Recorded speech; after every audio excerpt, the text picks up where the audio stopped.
तो नमस्कार साथियों, स्वागत है आप सभी का इस मोशन शिक्षा के YouTube चैनल पर।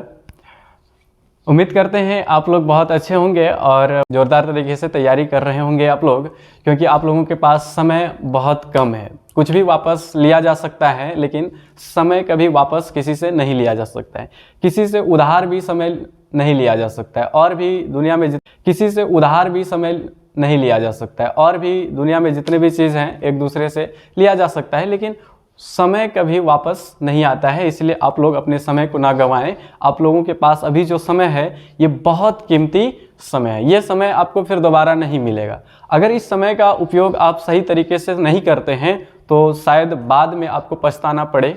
लास्ट वीडियो में हम लोगों ने बिहार बोर्ड मैट्रिक परीक्षा 2023 के लिए जो संस्कृत का बिहार बोर्ड के द्वारा ऑफिशियल जारी किया गया मॉडल पेपर था, उसका पार्ट 1 हम लोग देखे थे, जिसमें से कि हम लोग 100 में से 50 क्वेश्चन हम लोगों ने देख लिया था। तो आज की इस वीडियो में हम लोग उस मॉडल सेट को पूरा करेंगे।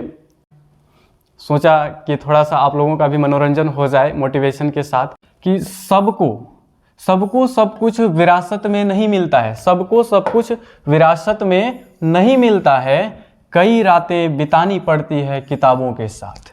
सही ही कहा है कि सबको सब कुछ विरासत में नहीं मिल सकती है, कई रातें बितानी पड़ती है किताबों के साथ। एक बात याद रखिएगा, कभी भी किताब, कोई भी इंसान आपको धोखा दे सकता है। आप किसी किताब से दोस्ती करते हैं, अगर दिल से दोस्ती किए हुए हैं किताब से, तो किताब कभी आपको धोखा नहीं दे सकती। तो दोस्ती ही करना है तो इन किताबों से कीजिए, इंसान तो ऐसे कभी भी धोखा दे सकते हैं। तो चलिए इन्हीं मोटिवेशन के साथ हम लोग इस वीडियो में आगे बढ़ेंगे।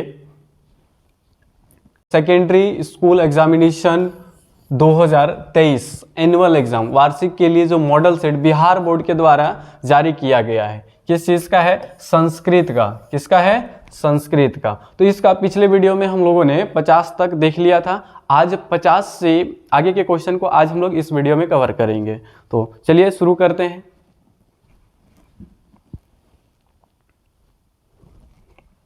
चलिए तो देखते हैं कि आज का पहला क्वेश्चन क्या है। आज का पहला क्वेश्चन आप लोगों के सामने है। क्या है कि कटह पद का अर्थ क्या है? जो कटह जो एक पद है, इसका अर्थ क्या है? आसनों से, पेड़ों से, सागरों से या फिर नदियों से। कटह का अर्थ क्या है? तो प्यारे साथियों, इसका उत्तर हो जाएगा आसनों से। कटह का जो अर्थ होता है वो क्या होता है? आसन। कटह का अर्थ होता है आसन। चलिए अगला प्रश्न क्या कहता है? अगला जस्ट इसके नीचे आपको दिख रहा होगा अगला प्रश्न। अगला क्या है? देखिए अगला प्रश्न क्या है कि आलसा नाम गति ही काचिल लोके डैश बिना। रिक्त स्थान की पूर्ति उचित विकल्प से कीजिए। रिक्त स्थान की पूर्ति कैसे करना है? उचित विकल्प से करना है। तो समझिए इसका मीनिंग क्या है। ये कह रहा है कि आलसा नाम यानी आलसियों का, ना आलसा नाम गति काचिल लोके डैश विना, यानी आलसियों की गति किसी भी लोक में नहीं है, किसके बिना, ये कहा जा रहा है। तो आप लोग खुद बता सकते हैं कि आलसियों की गति किसके बिना किसी भी लोक में नहीं है। अगर आलसियों का गति, आलसियों का देखरेख, आलसियों का ख्याल रखने वाला कोई अगर होता है तो वो कौन होता है? वो हो जाता है कौन? देखिए ऑप्शन में क्या है? आलस्यम, आलस नहीं होगा। अगला क्या है? कारुणिकम, जो दयावान व्यक्ति होते हैं। तो क्या होगा? इसका सही उत्तर हो जाएगा कारुणिकम, क्योंकि दयावान व्यक्ति के बिना आलसियों का गति करने वाले इस दुनिया में और कोई नहीं। चाहे किसी भी लोक में हो, आलसियों का गति कौन करते हैं? दयावान व्यक्ति। तो इसका उत्तर हो जाएगा कारुणिकम, जो करुणा से भरा हुआ होता है, जिसके अंदर दया नाम का कोई चीज होता है। चलिए अगला प्रश्न देखते हैं। अगला प्रश्न क्या है?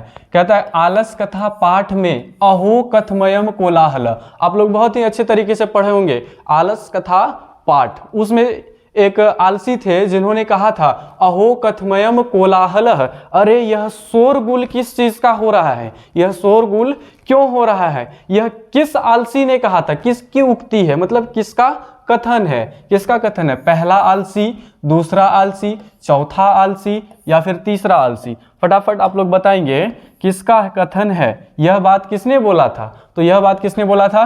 पहले आलसी ने बोला था। पहले आलसी ने कहा था अहो कथमयम कोलाहल। जब वहां आलसशाला में आग लगाई गई थी तो उसके भगदम को देखकर, भाग दौड़ को देखकर, वहां की आवाज को सुनकर पहले आलसी ने कहा था अहो कथमयम कोलाहल, अरे यह हल्ला शोरगुल किस चीज का हो रहा है? तो इसका आंसर सही उत्तर हो जाएगा क्या? ऑप्शन ए, पहला आलसी ने कहा था, पहला आलसी।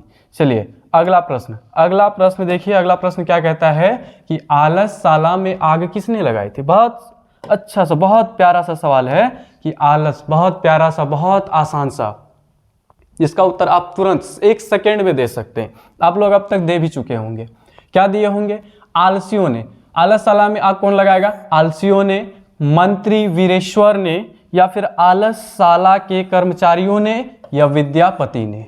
विद्यापति ने। आप लोगों को याद होगा, क्या याद होगा? जो इसका सही उत्तर होगा वो आप लोगों को पता होगा, आप लोग दे भी चुके होंगे। तो इसका सही उत्तर क्या होगा? क्या हो जाएगा कि आलसशाला में जो कर्मचारी काम करते थे उन्होंने लगाया था। आग किसने लगाया था? आलसशाला में काम करने वाले कर्मचारियों ने। चलिए अगला प्रश्न देखते हैं, अगला क्या है?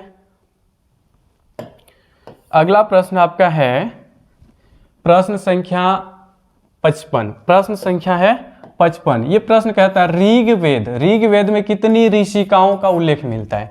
आपके पुस्तक में एक चैप्टर है संस्कृत साहित्य लेखिका, तो उसमें इसका जिक्र बताया गया है कि ऋग्वेद में कुल 24 ऋषिकाओं का उल्लेख मिलता है। कितने ऋषिकाओं का? तो ऋग्वेद में कुल 24 ऋषिकाओं का उल्लेख मिलता है। चलिए अगला प्रश्न देखेंगे। अगला प्रश्न क्या है? प्रश्न संख्या 56। प्रश्न संख्या 56। अब देखिए यहाँ क्या पूछ दिया? क्या पूछ दिया? पूछ तो दिया है, लेकिन क्या पूछा है? पूछा यह है कि समाज की गाड़ी कैसे चलती है। अब देखिए गाड़ी कैसा कैसा होता है। यहाँ समाज का गाड़ी आ गया। तो बताइए समाज की गाड़ी कैसे चलेगी? क्या कोई ऐसा समाज है जिसमें सिर्फ या तो पुरुष हो या फिर सिर्फ महिलाएं हो? ऐसा कोई समाज संभव? ऐसी समाज की कल्पना करना ही असंभव है। कल्पना भी नहीं कर सकते ऐसी समाज की जिसमें या तो सिर्फ पुरुष हो या सिर्फ महिलाएं हो। तो जब भी समाज की गाड़ी की बात की जाए तो समाज की गाड़ी किससे चलती है? पुरुष और नारी, पुरुष और नारी, या नर और नारी, नर और नारी दोनों से समाज की गाड़ी चलती है। किसी एक के बिना समाज अधूरा है। चलिए अगला प्रश्न देखते हैं। अगला प्रश्न क्या है? प्रश्न संख्या है 57। 57 ये क्या कहता है? ऊपरी, ऊपरी, ऊपरी के योग में कौन सी विभक्ति होती है? ऊपरी के योग में कौन सी विभक्ति होती है? तो देखिए ऊपरी के योग से क्या होता है? द्वितीय विभक्ति होती है। अगला प्रश्न है, अगला प्रश्न क्या है? 58 नंबर। 58 क्या है? 10 अनानानी, 10 अननानी यस्य सह का समस्त पद क्या होगा? देखिए इसका मीनिंग समझिए कि 10 आनन, आनन का मतलब सिर होता है, तो 10 सिर वाला, 10 सिर वाला, 10 सिर वाला व्यक्ति को, जो 10 सिर वाले हैं, जिसके 10 आनन हो, जिसके 10 सर हो, उसे हम लोग क्या कहते हैं? उसे क्या कहते हैं? हम लोग कहते हैं क्या? दशाननः, दशाननः अर्थात रावण। रावण को हम लोग दशानन के नाम से जानते हैं। चलिए अगला प्रश्न देखते हैं। अगला क्या है? अगला प्रश्न आपके स्क्रीन में है। अगला प्रश्न कहता है 59। उन्नति पद में कौन सा उपसर्ग है? उन्नति पद में कौन सा उपसर्ग है? तो जब आपको याद होगा उपसर्ग क्या होता है, उन्नति में क्या जोड़ता है? उत। क्या जुड़ेगा? उत जोड़ नति, उत जोड़ नति, ये दोनों मिलके बना देता है क्या? उन्नति, उन्नति। ठीक है, तो इसका सही उत्तर क्या हो जाएगा? उत। सही उत्तर हो जाएगा ऑप्शन सी, यानी उन्नति में उत उपसर्ग जुड़ा हुआ है। चलिए अगला प्रश्न, प्रश्न संख्या है, प्रश्न संख्या हम लोग पहुंच चुके हैं 60 में। इसमें कहता है अ और हर्षऊ, अ जमा हर्षऊ के मेल से कौन सा नया वर्ण बनेगा? कौन सा नया वर्ण बनता है? तो अ और हर्षऊ जब भी जोड़ता है ये बना देता है ओ। ये हम लोग कहाँ पढ़ते हैं? ये कहाँ पढ़ते हैं? ये हम लोग पढ़ते हैं कहाँ? संधि में। ये सब नियम हम लोगों को मिलता है संधि में। तो आप लोगों ने अगर संधि पढ़ा होगा तो आप लोग को याद होगा क्या याद होगा कि अ प्लस हर्षऊ जब भी जोड़ते हैं ये बन जाता है ओ। ओ क्या बन जाता है? ओ। चलिए अगला प्रश्न देखते हैं, अगला क्या है। देखिए प्रश्न संख्या 61 प्रश्न संख्या क्या कहता है? 61 में क्या कहता है कि भारत महिमा पाठ का द्वितीय पद किस पुराण से संकलित है? जो भारत महिमा पाठ का दूसरा जो पद है वह किस पुराण से लिया गया है? तो आपके पास ऑप्शन क्या है? विष्णु पुराण, भागवत पुराण, नारद पुराण और गरुड़ पुराण। तो इसका सही उत्तर क्या हो जाएगा कि जो भारत महिमा पाठ है, तो भारत महिमा पाठ का जो प्रथम पद है वो लिया गया है विष्णु पुराण से। लेकिन हम लोगों का प्रश्न क्या है कि द्वितीय पद, तो द्वितीय पद कहाँ से लिया गया है? द्वितीय पद लिया गया है भागवत पुराण से। तो इसका सही उत्तर हो जाएगा ऑप्शन बी। चलिए अगले प्रश्न की ओर बढ़ते हैं। अगला प्रश्न को हम लोग देखते हैं क्या कहता है। अगला प्रश्न कहता है क्या कि भारत महिमा पाठ के आधार पर रिक्त स्थान को भरें। भारत महिमा पाठ के आधार पर किसको भरना है? रिक्त स्थान को भरना है। अब रिक्त स्थान क्या है पढ़ लेते हैं। क्या है रिक्त स्थान? कहता है गायंती डैश किल गीत कानी, गायंती डैश किल गीत कानी। जो इसमें कहा गया है भारत महिमा पाठ में भारत की महिमा का गायन किया गया है, किसके द्वारा किया गया है? ऑप्शन देख लीजिए। इसमें कहता है कि भारत का गुणगान किसके द्वारा किया गया है भारत महिमा पाठ में? किसके द्वारा? जना लोगों के द्वारा, असुरों के द्वारा, कृषका किसानों के द्वारा, या फिर देवताओं के द्वारा। इसका उत्तर क्या हो जाएगा? देवताओं के द्वारा किया गया। इसका सही उत्तर हो जाएगा ऑप्शन डी, गायंती देवाः किलगित कानी। गायंती देवाः किलगित कानी, ये पंक्ति भारत महिमा पाठ में था। चलिए अगला प्रश्न देखते हैं। अगला प्रश्न है नरकस्येदम में किन किन वर्णों की संधि हुई है? अब देखेंगे क्या है नरकस्येदम। तो इसका अगर हम लोग संधि विच्छेद करेंगे तो ये हो जाएगा क्या? नरकस्य जमा इदम। ये जो नरकस्येदम बना हुआ है इस दोनों शब्द से मिलकर बना हुआ है। तो देखेंगे कि इसके अंत में य आ रहा है, तो य के अंत में क्या आ रहा होगा? अ आ रहा होगा, जमा यहाँ क्या है? हर्षई दिख रहा है। तो यहाँ हम लोग कह सकते हैं कि नरकस्येदम ये दोनों मिलके क्या बनाता है? ए बना देता है। और ए का मात्रा हम लोग क्या जोड़ते हैं? एकार। तो देख सकते हैं यहाँ क्या लगा हुआ है? एकार लगा हुआ है। तो यहाँ पूछा क्या गया है कि किन किन वर्णों की संधि हुई है? तो किस किस वर्ण की संधि हुई है? अ और हर्षई की।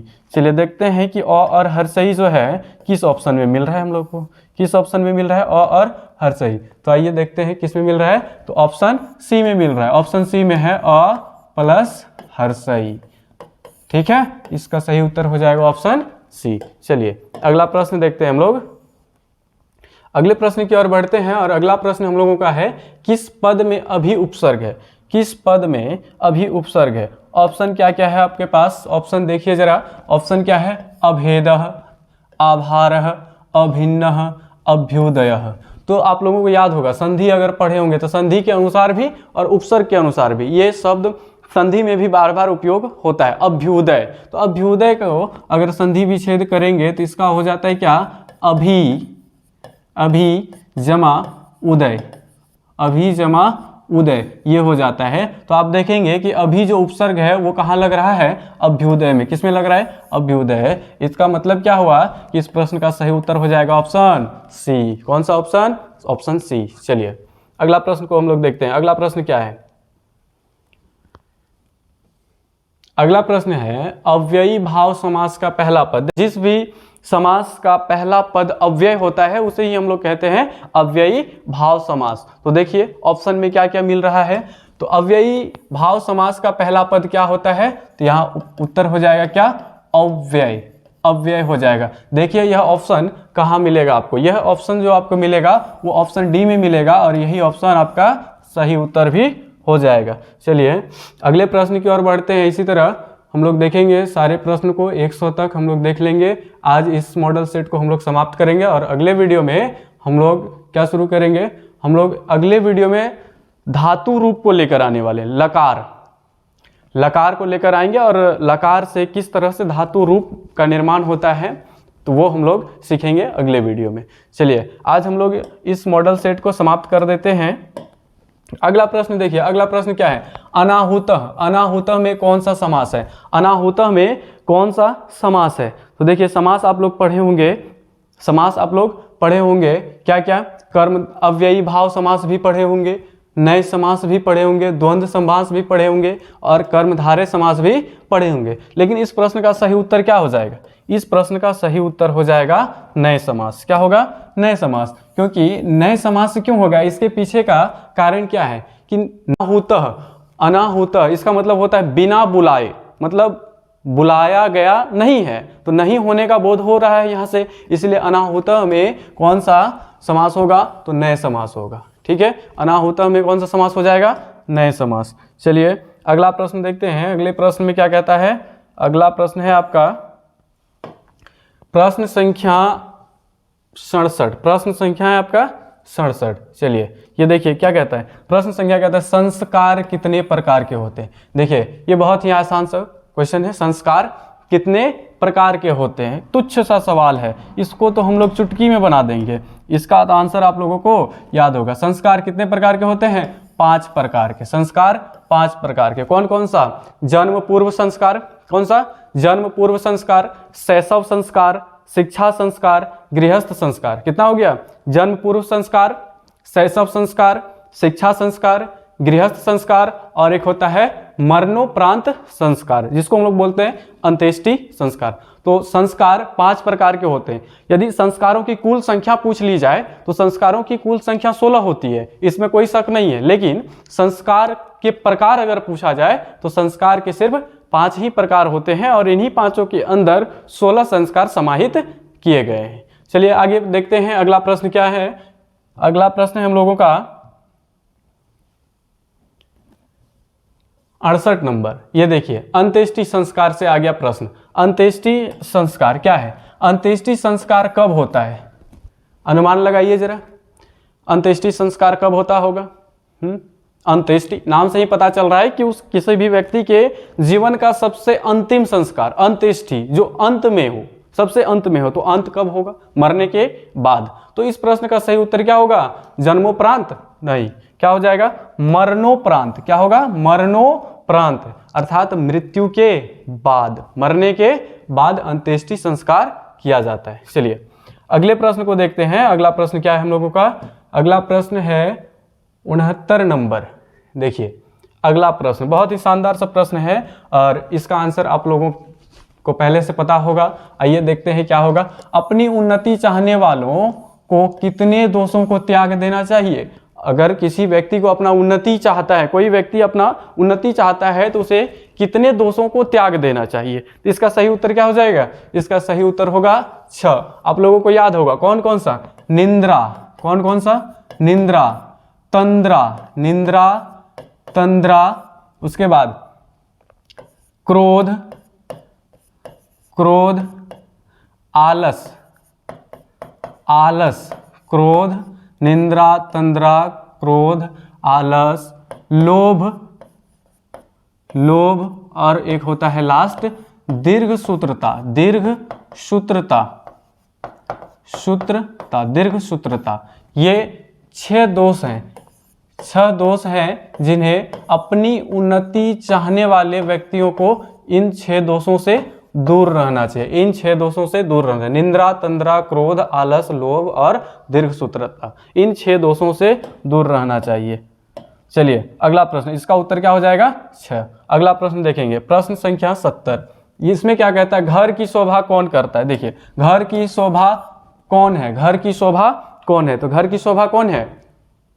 घर की शोभा कौन है? इसका बहुत ही शानदार सा प्रश्न है। इसका उत्तर क्या हो जाएगा? घर की शोभा पुरुष नहीं होते हैं, पुत्री भी नहीं, कौन होती है? स्त्री। घर की शोभा स्त्री, चाहे वो पुत्री हो, पत्नी हो, माता हो, कोई भी हो, लेकिन एक स्त्री ही घर की वास्तविक शोभा होती है। अगला प्रश्न देखेंगे। अगला प्रश्न क्या है? अगला प्रश्न आपका है 71 नंबर। इदम जोड़ तहसील, इदम जमा तहसील से कौन सा अव्यय बनेगा? इदम जमा तहसील से कौन सा अव्यय बनेगा? देखिए, तहसील प्रत्यय जब भी जोड़ता है अंत में त आ जाता है, अंत में त आ जाता है। ठीक है, तो देखिए कि अंत में त इसका भी है, इसका भी है, इसका भी है, लेकिन इदम में तहसील जुड़ रहा है, ये क्या हो जाएगा? इतः। क्या हो जाएगा? इतः। तो इस प्रश्न का सही उत्तर जो होगा वो क्या होगा? ऑप्शन बी, इदम जमा तहसील से कौन सा अव्यय बनेगा? इतः। चलिए अगला प्रश्न देखिए। अगला प्रश्न क्या है? अगला प्रश्न आपका यहाँ मिल जाएगा, ये देखिए 72 नंबर। इसमें क्या कहता है? कहता है मंदाकिनी वर्णनम पाठ किस ग्रंथ से संकलित है? जो मंदाकिनी वर्णनम पाठ हम लोगों के पुस्तक में जो है, तो वह किस ग्रंथ से संकलित है? कहाँ से लिया गया है? महाभारत से। कहाँ से लिया गया है? महाभारत से, रामायण से, उत्तर रामचरित्र से, या रघुवंश महाकाव्य से। तो कहाँ से लिया गया है? आप देख सकते हैं मंदाकिनी वर्णनम में किनका जिक्र हुआ था? मंदाकिनी वर्णनम में जिक्र हुआ था किनका? राम जी और सीता माता का। राम और सीता का जिक्र हुआ था। और राम और सीता का जिक्र कहाँ मिल सकता है? कहाँ मिलेगा? महाभारत में तो नहीं मिलेगा। कहाँ मिलेगा? रामायण में। तो इस प्रश्न का सही उत्तर क्या हो जाएगा? रामायण। मंदाकिनी वर्णनम पाठ किस ग्रंथ से लिया गया था? तो रामायण के। रामायण में भी अयोध्या कांड से। कहाँ से? अयोध्या कांड से। चलिए अगला प्रश्न देखते हैं। अगला प्रश्न क्या है आपके सामने? अगला प्रश्न है 73 नंबर। ये क्या है? शक्र ने कर्ण से छल पूर्वक क्या ले लिया था? जो शक्र थे, शक्र ने कर्ण से छल पूर्वक यानी उन्हें हराने के लिए, पराजित करने के लिए छल पूर्वक क्या ले लिया था? कवच, कुंडल, धनुष, या कवच और कुंडल दोनों। क्या ले लिया था? आप लोगों को अच्छे से याद होगा। क्या लेके गया था? क्या ले लिया था? कवच और कुंडल ले लिया था। शक्र ने कर्ण से छल पूर्वक क्या ले लिया था? कवच और कुंडल दोनों ही ले लिया था, दोनों। चलिए अगला प्रश्न देखिए 74 नंबर। कुत्र तव कंगनम, यह उक्ति किसकी है? कहता है कुत्र तव कंगनम, कहाँ है तुम्हारा कंगन? कहाँ है तुम्हारा कंगन? यह उक्ति किसकी है? आप लोगों को याद होगा, आप लोग पढ़े होंगे व्याघ्र पथिक कथा। उसमें एक बाघ एक पथिक से कहता है कि मेरे पास सोने का कंगन है, आओ तुम इसे ले लो, ग्रहण करो। तो वह जो पथिक है वह बाघ से पूछता था, बाघ से पूछता है कि कुत्र तव कंगनम, कहाँ है तुम्हारा कंगन, दिखाओ। तो यह उक्ति किसकी हो जाएगी? पथिक की। किसका हो जाएगा? पथिक का। आंसर बी हो जाएगा। आंसर क्या होगा? B number. चलिए अगला प्रश्न की ओर बढ़ते हैं। अगला प्रश्न क्या है? प्रश्न संख्या आ गया हम लोग का 75। इसमें क्या है? बाघ के हाथ में क्या था? अभी तुरंत हम लोगों को पता चला कि बाघ के हाथ में क्या था। बाघ खुद बोल रहा था कि मेरे हाथ में कुश है। कुश मतलब स्वर्ण होता है, सोना। कुश मीन्स सोना। चलिए तो इसका उत्तर क्या हो जाएगा? बाघ के हाथ में क्या था? माला, कुश, चांदी या सोना। क्या कह सकते हैं इसको? कहेंगे हम लोग क्या? कुश। देखिए यहाँ सोना भी दिया गया है और यहाँ कुश भी दिया गया है, तो इसका उत्तर हम लोग क्या मारेंगे? वहां लिखा हुआ था कुश, तो मारेंगे कुश, जबकि इसका कुश का ही मीनिंग सोना भी होता है। इसका सही उत्तर हम लोग मारेंगे क्या? ऑप्शन डी, कुश था। बाघ के हाथ में कुश था। चलिए आगे पढ़ते हैं। आगे हम लोगों का है अगला प्रश्न, प्रश्न संख्या 76। ये कहता है, देखिए ये कहता है क्या? सीता रामचंद्र से डैश आसित। जो सीता हैं वो रामचंद्र के कौन है? रामचंद्र के कौन है? माता है, प्रिया। प्रिया मीन्स कह सकते हैं क्या? पत्नी, जिसे हम प्रेम करते हैं, पत्नी। सुता बेटी, पुत्री। बोलिए कौन है? सीता जी रामचंद्र जी के कौन है? तो कौन है? प्रिया। कौन है? प्रिया।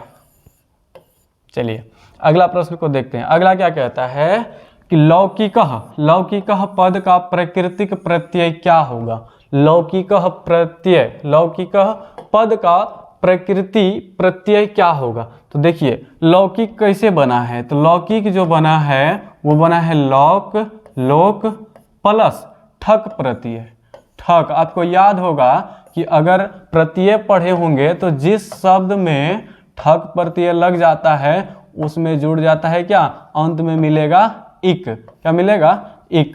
ठीक है, तो देखिए लौकिक में लौक जोड़ ठक तो हो जाता है लौकिक, लेकिन जरा ध्यान दीजिएगा यहाँ लोक लिखा हुआ है, लौक नहीं है, यहाँ लौक नहीं है, लोक है। तो देखिए आपका यहाँ है लोक प्लस ठक और यहाँ है लौक प्लस ठक। आपका आंसर हो जाएगा क्या, ऑप्शन ए, लौक प्लस ठक, यही बन जाता है क्या, लौकिक। लौकिक, लौकिक। ठीक है, चलिए अगले प्रश्न को हम लोग देखते हैं, प्रश्न संख्या 78। देखिए इस प्रश्न में क्या कहा गया, दृष्टः। दृष्टः, इसमें क्या पूछा गया है, दृष्टः। दृष्टः जो एक शब्द है, पूछा जा रहा है कि दृष्टः पद में कौन सा प्रत्यय है, जो दृष्टः है उस शब्द में कौन सा प्रत्यय है। तो देखिए अंत में टह जो आ जाता है, यह किसके अंतर्गत, जब कत प्रत्यय जुड़ जाता है। जब कत प्रत्यय जुड़ता है तो लास्ट में ट आ जाता है। क्या आता है, ट आ जाता है। तो देखिए यहाँ ट है, इसका मतलब क्या हुआ, इसमें कत प्रत्यय लगा हुआ है, इसका सही उत्तर हो जाएगा ऑप्शन सी। चलिए अगला प्रश्न देखिए, शिक्षक जमा टाप से कौन सा पद बनेगा। शिक्षक जमा टाप, तो देखिए जरा ध्यान दीजिए कि ये टाप जो है ये क्या है, स्त्री प्रत्यय। स्त्री प्रत्यय, स्त्री प्रत्यय है। ठीक है, अगर किसी भी शब्द में स्त्री प्रत्यय को हम लोग जोड़ेंगे तो वह शब्द स्त्रीलिंग बन जाएगा, वह शब्द स्त्रीलिंग बन जाएगा। तो देखिए कि शिक्षक का स्त्रीलिंग क्या होगा, शिक्षक का स्त्रीलिंग शब्द हो जाएगा क्या, शिक्षिका। क्या हो जाएगा, शिक्षिका। इसका सही उत्तर हो जाएगा ऑप्शन डी। सही उत्तर क्या होगा, ऑप्शन डी। ठीक है, देखिए टाप लगाने से उसमें आकार लग जाता है, अंत में आकार तो जरूर लगेगा। ठीक है, तो शिक्षक का जो स्त्रीलिंग होगा वो हो जाता है शिक्षिका। चलिए अगले प्रश्न की ओर हम लोग बढ़ते हैं और बहुत जल्दी से जल्दी इस सेट को, इस मॉडल पेपर को हम लोग खत्म करने का प्रयास करते हैं। अगला प्रश्न है, प्रश्न संख्या है 80। हम लोग बहुत ही नजदीक पहुंच चुके हैं। ततः प्रविशति ब्रह्मण रूपेण शक्रः, वहां ब्राह्मण के रूप में शक्र प्रवेश करते हैं। ब्राह्मण के रूप में कौन प्रवेश करते हैं, शक्र प्रवेश करते हैं। इसको क्या कहा गया है, रेखांकित पद में प्रश्न निर्माण क्या होगा। अगर यहां हम प्रश्न का निर्माण करना चाहें तो क्या होगा, शक्र के जगह क्या लिखेंगे, कह। क्या लिखेंगे, कह। तब होगा क्या, ततः प्रविशति ब्राह्मण रूपेण कह, वहां ब्राह्मण के वेश में कौन प्रवेश करते हैं। तो इसका सही उत्तर क्या होगा, ऑप्शन सी। प्रश्न अगर बनाना हो तो शक्र की जगह क्या लिखेंगे, कह। चलिए अगले प्रश्न को हम लोग देखते हैं। अगला प्रश्न क्या है, इसी तरह से बहुत ही आसानी से हम लोग सारे प्रश्नों को एक एक करके देख लेंगे।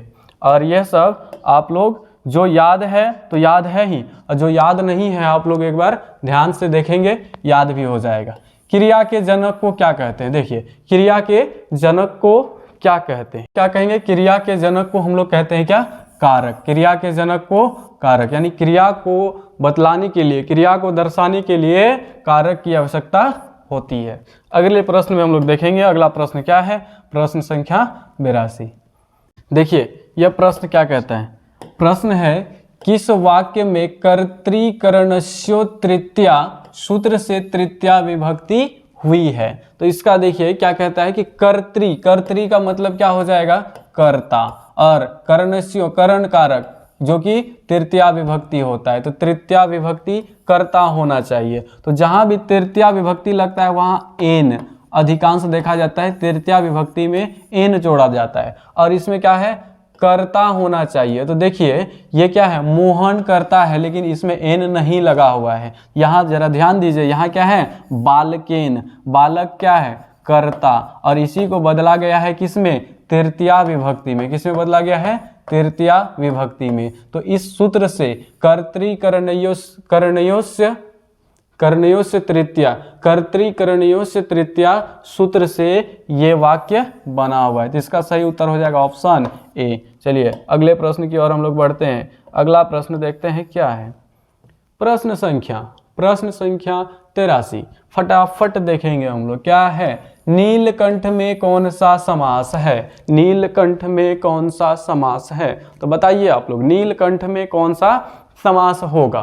तो नीलकंठ यानी नीला हो जिसका कंठ, अर्थात शिव जी, अर्थात भोलेनाथ। ठीक है, तो इससे क्या पता चल रहा है कि यह एक विशेष अर्थ को दे रहा है, यह एक विशेष अर्थ को दे रहा है। और वैसा समास जो एक विशेष अर्थ दे, एक विशेष अर्थ दे, उसको हम लोग क्या कहते हैं? बहुव्रीहि समास। क्या कहेंगे? बहुव्रीहि समास। तो इसका सही उत्तर हो जाएगा ऑप्शन सी। अगले प्रश्न को देखेंगे। समास आप लोगों ने बहुत ही अच्छे तरीके से पढ़ा होगा, इसमें कोई शक नहीं है। तो अगले प्रश्न को देखेंगे। अगला प्रश्न है एक जमा एकह की संधि से क्या होगा? एक जमा एकह से हो जाएगा एक एकह। क्या होगा? एक एकह। देखिए यह ऑप्शन कहाँ मिलेगा? यह मिल जाएगा ऑप्शन बी में। B is the right answer. B आपका सही उत्तर हो गया। चलिए अगला प्रश्न देखते हैं। अगला प्रश्न क्या है? प्रश्न है आपके सामने 85, प्रश्न संख्या 85। कहता है विच्छेद में कौन सी संधि है? देखिए विच्छेद का हम लोग करेंगे क्या? छेद। विच्छेद का छेद मतलब विच्छेद का करेंगे संधि विच्छेद, फिर जाके हम लोगों को पता चलेगा कि विच्छेद में कौन सी संधि है। जो विच्छेद बना हुआ है यह है वी जमा छेद। वी जमा छेद। तो देखिए ये बना कैसे है? वी जमा छेद, तो ये हो जाता है विच्छेद। विच्छेद, विच्छेद। तो देखिए इसमें इसके अंत में क्या आ रहा है? वी यानी हर्षई आ रहा है, जमा यहाँ है छे। तो इस दोनों से ये मिलकर बना हुआ है। तो देखिए कि हर्षई और छ है, तो यह कौन सा संधि होगा? तो दोनों में से एक क्या हो गया? ये हो गया स्वर, स्वर वर्ण है, जबकि ये क्या है? व्यंजन वर्ण है, व्यंजन वर्ण है। तो जिसमें एक भी व्यंजन वर्ण अगर आ गया तो उसको हम लोग क्या कहते हैं? व्यंजन संधि। तो इसका सही उत्तर क्या हो जाएगा? व्यंजन संधि, ऑप्शन बी। चलिए अगले प्रश्न को देखते हैं। अगला प्रश्न क्या है? अगला प्रश्न है 86 नंबर। 86 में है पावकः। पावकः का संधि विच्छेद। पावकः का संधि विच्छेद क्या होगा? तो पावकः का हम लोग क्या करेंगे? संधि विच्छेद। पावक, पावकः, पावकः का संधि विच्छेद करेंगे तो ये आएगा क्या? पौ। ये होगा पौ जमा अकह। पौ जमा अकह। देखिए ये कहाँ है? पौ जमा अकह। जब औ जमा अ जोड़ता है तो ये बन जाता है क्या? आओ। ये बन जाता है आओ। ठीक है, तो इस रूल के अनुसार यहाँ बन गया पौ। देखिए प में से औ हटा लिए तो ये बन गया आधा प हलंत, प्लस इस दोनों के योग से क्या बन गया? आव। ये बन गया आव। और इधर क्या बच रहा है? कह। इधर क्या बच रहा है? कह। तो तीनों को एक साथ कीजिए। प और अ मिलके, प और आ मिलके ये हो जाएगा पा, फिर व और क। तो ये क्या हो जाएगा? पावक। ये देखिए कहाँ मिलेगा? ऑप्शन सी में है। पौ जोड़ अकह पावक। पौ जोड़ अकह हो जाएगा क्या? पावक।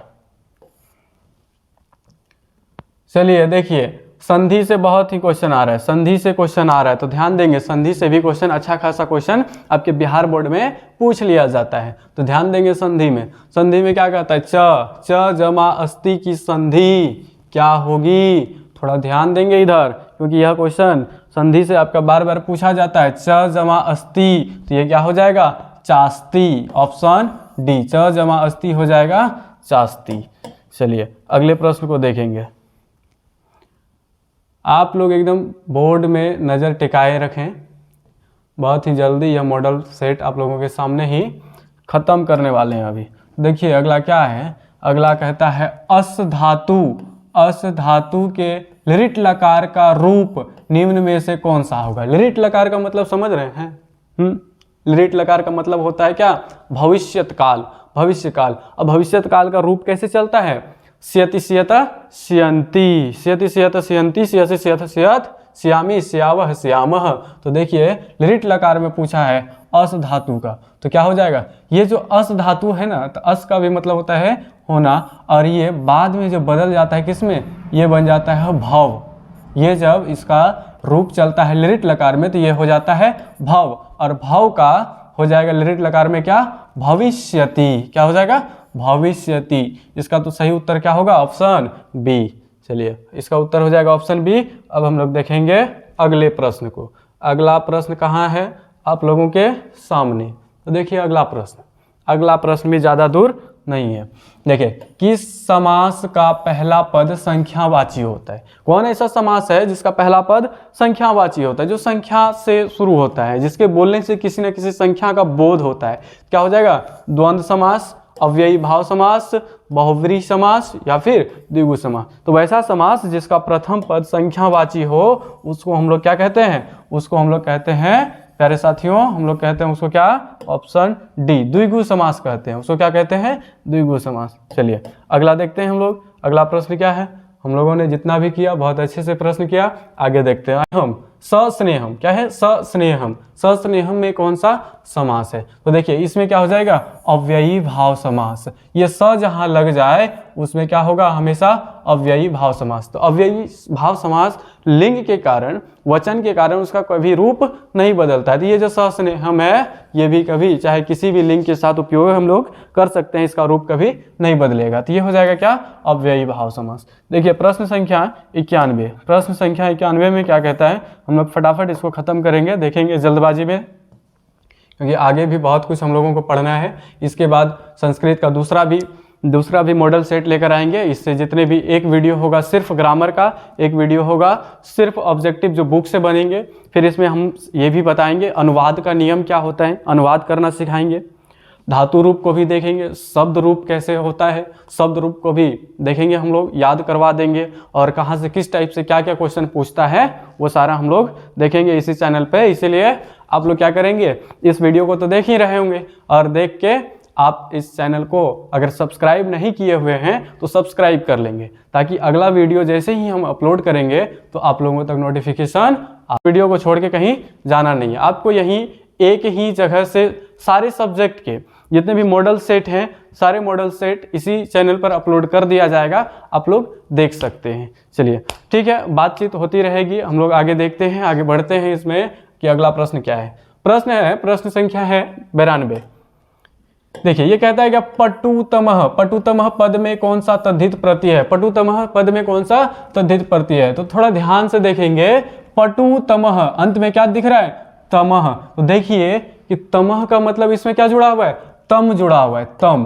और तम किस में आता है? तम कब जोड़ता है? जब इसमें प्रत्यय जोड़ा जाता है, तमप प्रत्यय। जैसे तमप प्रत्यय जोड़ते हैं तो ये तम जुड़ जाता है। ठीक है, तो ये देखिए तम किस में है?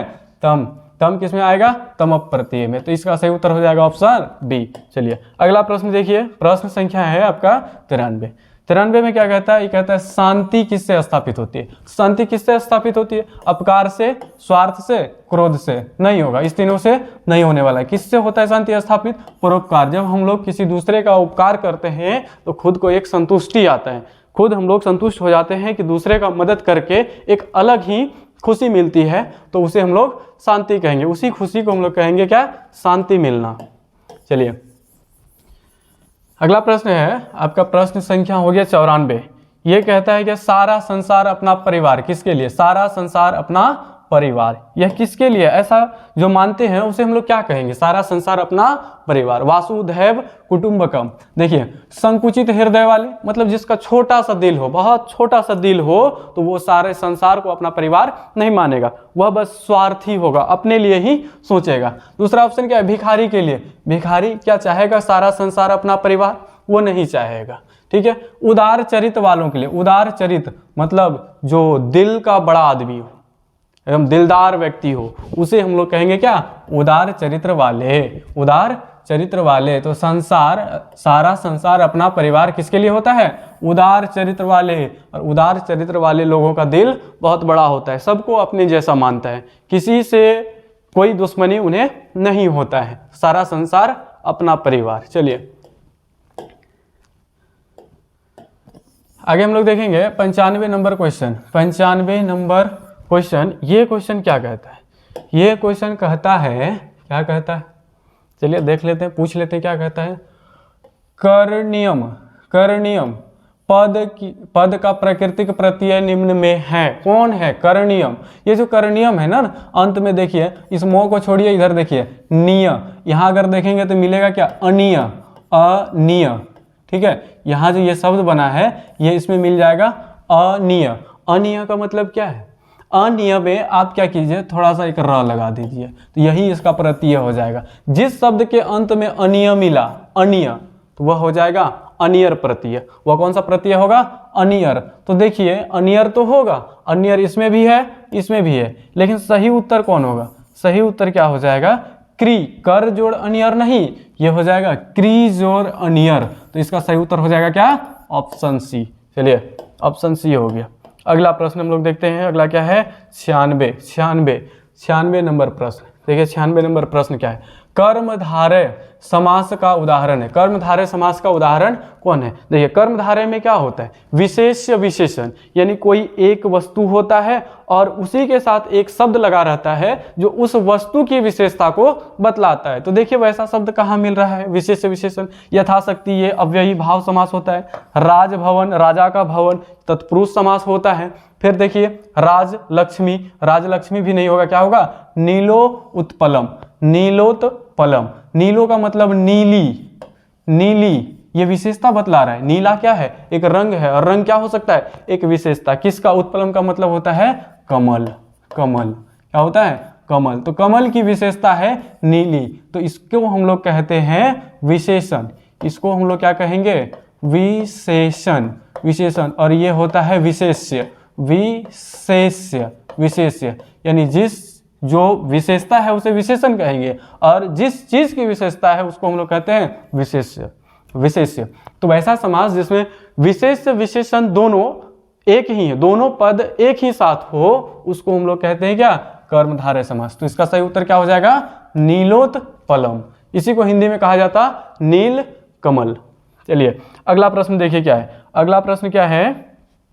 97 नंबर। निरुक्त के रचनाकार, आप लोग पढ़े थे, निरुक्त के रचनाकार, व्याकरण के रचनाकार, छंद के रचनाकार। तो याद होगा आप लोगों को कि निरुक्त के रचनाकार कौन है? तो निरुक्त के रचनाकार कौन हो जाएंगे? यास्क। यास्क जो है वो निरुक्त के रचनाकार हैं। चलिए अगला प्रश्न देखेंगे हम लोग। अगला प्रश्न क्या है? अगला प्रश्न कहता है शास्त्रकारा। शास्त्रकारा पाठ के आधार पर कक्षा में कौन प्रवेश करता है? देखिए जब आप लोग पढ़े होंगे सबसे अंतिम अध्याय, लास्ट चैप्टर, उसका नाम है शास्त्रकारा। शास्त्रकारा पाठ के आधार पर कक्षा में कौन प्रवेश करते हैं? कक्षा में तो सभी विद्यार्थी आएंगे ही, और सभी विद्यार्थियों के आने के बाद कौन आएंगे? सभी विद्यार्थियों के आने के बाद आएंगे कौन? शिक्षक। तो कक्षा में कौन प्रवेश करेंगे? शिक्षक प्रवेश करते हैं। अगला देखिए लता। लता शब्द के पंचमी विभक्ति, देखिए ये विभक्ति से आया, पंचमी विभक्ति एक वचन का रूप क्या होगा? तो पंचमी विभक्ति एक वचन का रूप क्या होता है? लताया। क्या हो जाएगा? लताया। लता शब्द का पंचमी विभक्ति एक वचन का रूप हो जाता है लताया। चलिए अगले प्रश्न को देखते हैं। ये देखिए अंतिम प्रश्न है, अंतिम है, अंत भला सब भला। यह प्रश्न आप सही कीजिए, समझ जाएंगे कि आपका सारा प्रश्न सही है। चलिए इस प्रश्न को देखेंगे। बालक, देखिए बालक का शब्द रूप आप लोग याद करके रखे होंगे। जब याद किए हैं तो आप लोग बताइए कि बालकेशु किस विभक्ति का रूप है? आप लोग को क्या बताना है कि बालकेशु जो है वह किस विभक्ति का रूप है? तृतीया विभक्ति, पंचमी विभक्ति, सप्तमी विभक्ति या फिर चतुर्थी विभक्ति? किस विभक्ति का रूप है बालकेशु? तो आपको याद होगा, क्या याद होगा? आपको याद होगा कि जिसके अंत में ये वाला सु जो लग जाता है, एसु, इसको हम लोग बोलते हैं एसु, यानी एकार और सहसु का जो लग जाता है, ये क्या होता है? ये हमेशा सप्तमी विभक्ति होता है। क्या होता है? सप्तमी विभक्ति होता है। तो देखिए इसमें बोला है बालकेशु किस विभक्ति का रूप है? तो बालकेशु किस विभक्ति का रूप है? सप्तमी विभक्ति का रूप है। ठीक है, तो आज हम लोगों ने क्या किया कि पहले मॉडल सेट को समाप्त कर दिया। पहले मॉडल सेट का जो पहला 50 क्वेश्चन था वो हम लोगों ने पार्ट 1 इसी का पार्ट 1 वीडियो में देखा और इसका दूसरा वीडियो है पार्ट 2 वीडियो, इसमें हम लोगों ने सारा प्रश्न देख लिया। तो अगले वीडियो में हम लोग प्रयास करेंगे कि ग्रामर सेक्शन से कुछ हो जाए, व्याकरण, संस्कृत व्याकरण में कुछ हो जाए, क्योंकि व्याकरण से अधिकांश प्रश्न पाए जाते हैं। इसमें बहुत सारे क्वेश्चन व्याकरण से, जैसे धातु रूप, शब्द रूप जिसमें विभक्ति आ जाता है, फिर क्या आता है और उपसर्गों की संख्या बहुत कम है, उपसर्ग से प्रश्न बहुत कम ही पूछे गए, लेकिन प्रत्यय से अधिकांश प्रश्न पाए गए हैं। यानी कि हम लोगों को इन सब टॉपिक पर चर्चा करना चाहिए, हम लोगों को इसके बारे में कुछ और जानने की ज़रूरत है। चलिए, तो आज हम लोग क्या करेंगे, इस वीडियो को यहीं समाप्त करेंगे और फिर हम लोग मिलते हैं अगले वीडियो में एक नए अंदाज में, एक नए वीडियो के साथ, नए टॉपिक के साथ।